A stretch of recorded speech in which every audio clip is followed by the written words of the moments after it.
I want to make sure I get all of these questions answered, so I've got this page open. This question, I was wondering how I make sure I always have the original picture to go back to, as I couldn't find an undo button, and once you save it, is the original gone. So no, not if you do save as. So if you've done stuff to the photo, say you've just run some different actions, at any point you can always go back to the original photo by going to your history and just clicking on that for that top thing here. That will take you back to your original photo with everything gone. There's with the action, and then you've got your original photo. So that's always there. And then wherever you uploaded your photos to, your original will always be there also. Because let's just say that I wanted to say I've run some actions on this and I'm going to save it. So I'm going into the file and choosing Save As, and then I choose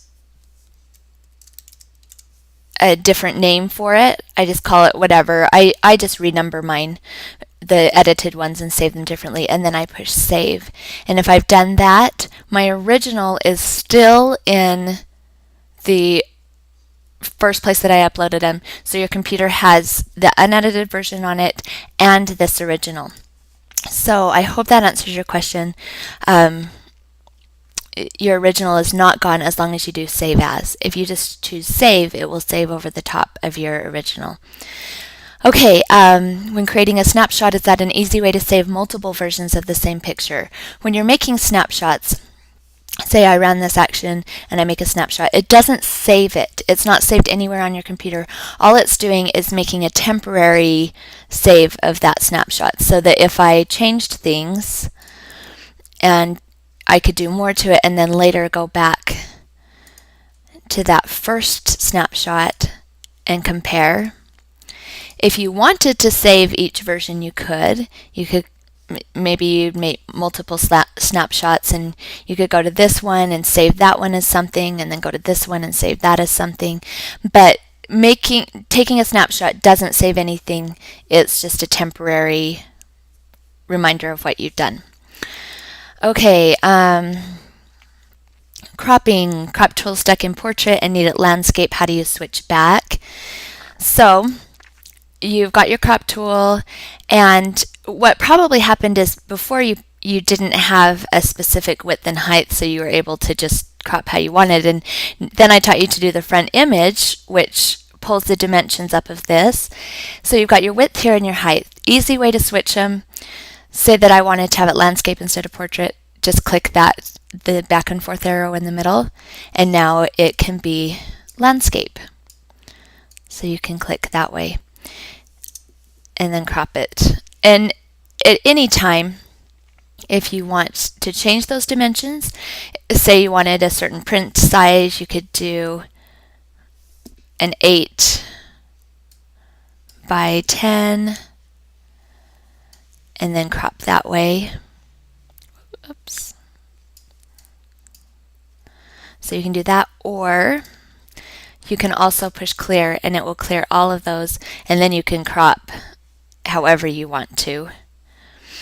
I think this was another one of the questions too. I like to usually choose the front image and crop that big. That's going to be your largest resolution. So if I wanted to crop down here, then I just crop that way. And then it's the biggest that it can possibly be with what I've got. And then later I can crop down from there. Like if I wanted to go to an 8 by 10, I could do it from those dimensions. But I always just leave it the original camera dimensions first. Like I don't crop down to an 8 by 10, because then later if somebody wanted an 8 by 12, then it just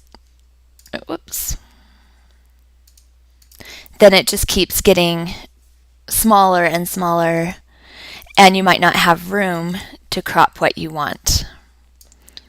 See, then before I could have cropped bigger around it if I would have left it the original dimensions.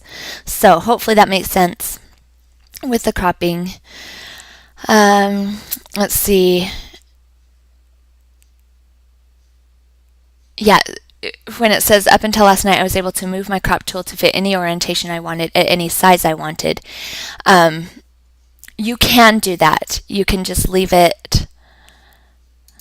Let's go back to here. You can leave it at clear and, like I said, crop it at any point that you want. But then you just don't have the freedom later to choose as many different print options for size.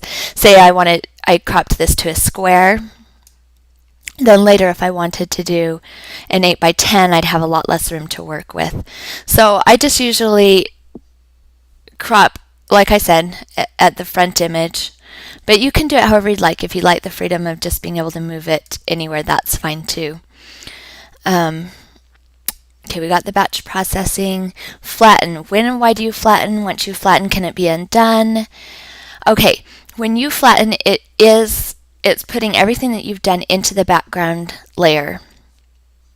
So if I've got this snapshot here and I like how it looks, then I'm going to flatten it. Also, another time to flatten is if you're going to run another action.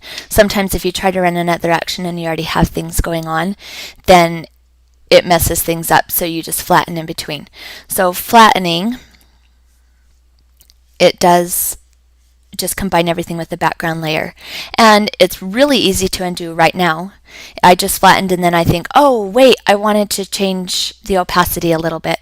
Just go into your history here and go up one above the flatten image, and you've just undone that. You're set and you can do what you need to do, and then you can flatten it again. So if I wanted to change that opacity there or something, and then I just flatten again. So I usually flatten between steps that I know are done. If I run an action and then I know I've done all the adjustments on that action that I want to do, then I'll flatten it. If I haven't done all the adjustments, then I usually won't flatten it yet. I might click on the background layer, run another action, which works on most of them, not all, and then flatten. You always want to flatten at the end if you're saving it for print or for the blog, because it will just, it's easier for it to save.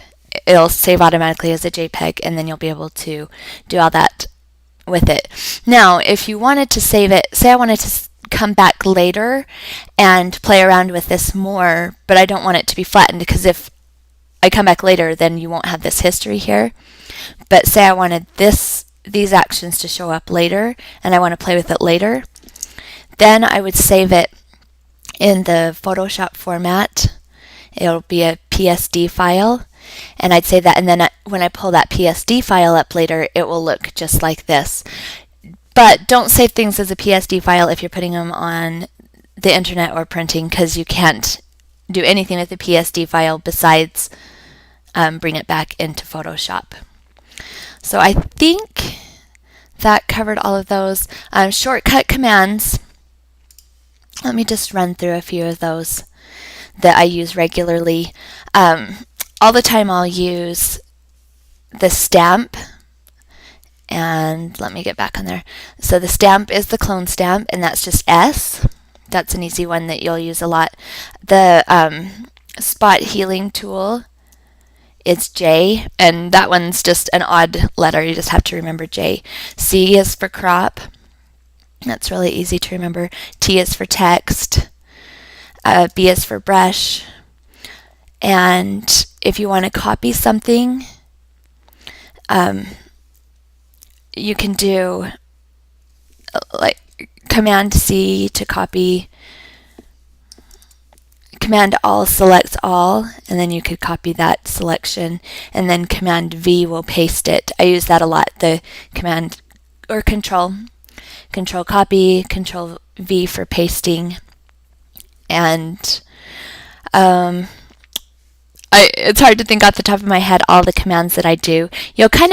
One thing that you can do to find out what the commands are is click and hold on the tool, and it will have the letter next to it that the shortcut is. See, there's C for crop, that was L for lasso. The paint bucket is G. So you can you can go through and just kind of learn what the shortcut commands are from there. And then up here, there's a lot of the shortcut commands next to these two. There's paste, the Control or Command V. I use, for saving, I use the Shift Command S all the time, or Shift Control S to do save as, because I'm saving all the time and that just speeds it up. So I just get used to pushing those three buttons really fast. So if you have any questions on specific shortcut commands that I've used that you don't understand, just give me a holler and I'll explain them. But just know that pick a couple each week to try to learn and to practice, and just make sure, like every time you use the crop tools, push C, and then you'll get used to that, and then add another one later. And you'll find that eventually your workflow will go a lot faster because you're using those shortcut tools. Let me know if you have any more questions. I've covered everything that has been asked so far, I believe. If I've missed your question, please let me know, because I want to make sure I get all your questions answered.